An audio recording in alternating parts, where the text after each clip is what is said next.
सगळ्यांना विनंती आहे की ज्या आपल्या मेणबत्त्या आहेत त्या कट्ट्यावरती ठेवायच्या आहेत. सगळ्यांनी कुठे फेकू नका. सगळीकडे लावायच्या कट्ट्याच्या भोवती, महाराजांच्या कट्ट्याच्या भोवती सगळ्या मेणबत्त्या लावायच्या आहेत. सगळ्यांना विनंती आहे.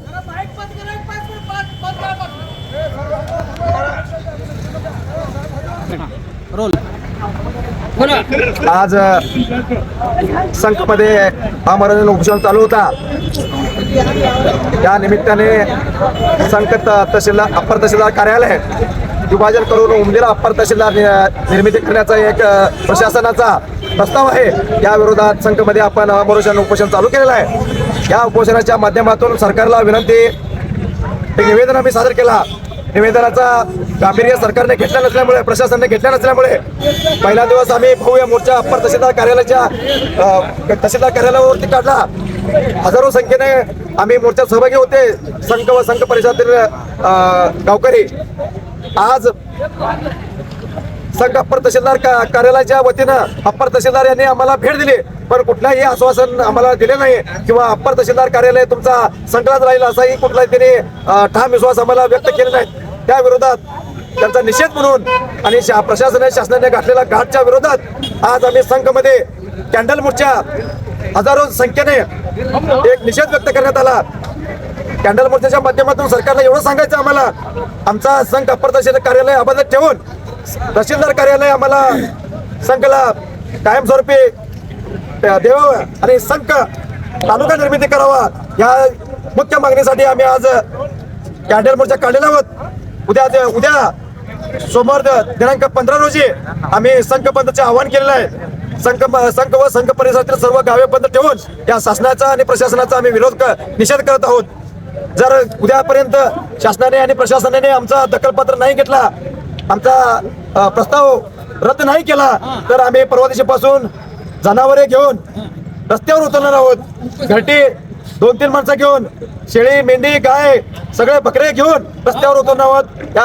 या माध्यमातून मी शासनाला एकच विनंती करतोय, आमचा जनताचा आक्रोश आहे तो आपण दखल घेऊन लवकरात लवकर आमचा उद्यापर्यंत तोडगा काढण्यात यावा, आणि आता आम्ही उग्र आंदोलन करणार आहोत. संघमधील हे आंदोलन व्यापक वाढत आहे.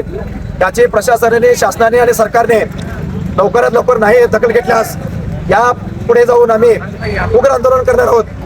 आंदोलनाची व्याप्ती वाढणार आहोत. याला कमी जास्त झाल्यास, काही अवघात घडल्यास याला सरकार जबाबदार राहील. आणि आमच्या उपोषणकर्ते संदेश कुंभार यांची प्रकृती पूर्ण खालावलेली आहे. जर उपोषणकर्त्यांचे जर तुम्ही अशा पद्धतीने अवहेलना करणार असाल तर आम्ही या पुढे जाऊन कायद्याचा भान न ठेवता आम्ही आंदोलनाचा स्वरूप वेगळ्या पद्धतीनं आम्ही सुरू करणार आहोत. त्याचे गांभीर्याने सरकारने आणि प्रशासनाने लक्षात घेऊन आमचा त्वरित तालुका घोषित करावा, जाहीर करावा, आणि संघ अप्पर तहसीलदार कार्यालयाचा विभाजन जो आहे तो लवकरात लवकर स्थगित करावा. तालुक्यामध्ये लोकप्रतिनिधी आहे, लोकप्रतिनिधीचा जर लक्ष असता तर हा विषय झालाच नसता. त्यामुळे की नाही, लोकप्रतिनिधी काय करतात त्याला ते स्वतः सांगू शकतात, पण आज जनता आहे, जनतेची मागणी आहे, उग्र स्वरूपाचा मागणी आहे, जो आम्हाला हक्काने मिळालेला आहे तो आमच्या ताटातून हिसकावून नेण्याचा प्रयत्न चालू आहे. तो कदापि आमचा जत तालुक्यातील पूर्व भागातील संघ परिसरातील संघ तालुक्यातील सर्व जनता कदापि सहन करणार नाही. जत तालुक्यामध्ये ज्यावेळेस निवडणुका झाल्या, ज्या आश्वासन दिलं होतं की जत तालुका करण्यासाठी प्रयत्न करणार असं देखील लोकप्रतिनिधींनी आश्वासन दिलं होतं, त्यावर काय लोकप्रतिनिधी पाऊल उचलले असं तुम्हाला दिसते का? काय वाटतं त्याबद्दल? जत तालुका विभाजनाच्या माध्यमातून विद्यमान आमदारांनी सांगितलं होतं, जतचा विभाजन करून तालुका निर्मिती करून तालुका पायाभूत सुविधासाठी, तालुक्यात भव्य निधी आणण्यासाठी, भरपूर निधी उपलब्ध करण्यासाठी तालुका विभाजनाची गरज आहे. हिंगोली जिल्ह्याचा क्षेत्रफळ एवढा जत तालुक्याचा क्षेत्रफळ आहे. या क्षेत्रफळाचा विचार करता तालुक्याचं विभाजन होणं गरजेचं आहे. लवकरात लवकर आम्ही करू, ज्या विद्यमान आमदारांनी सांगितलं होतं, पण त्यांना आज विसर पडलेला आहे.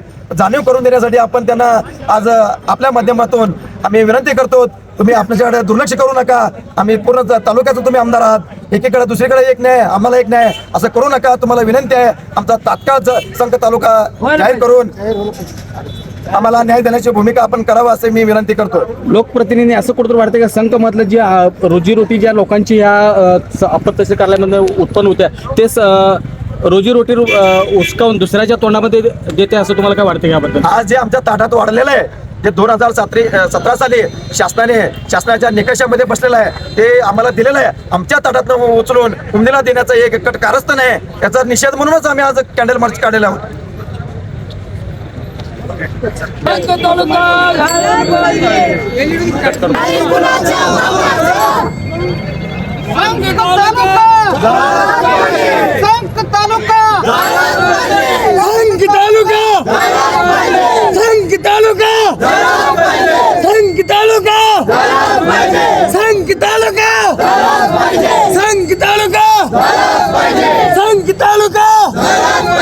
बोलो भारत माता की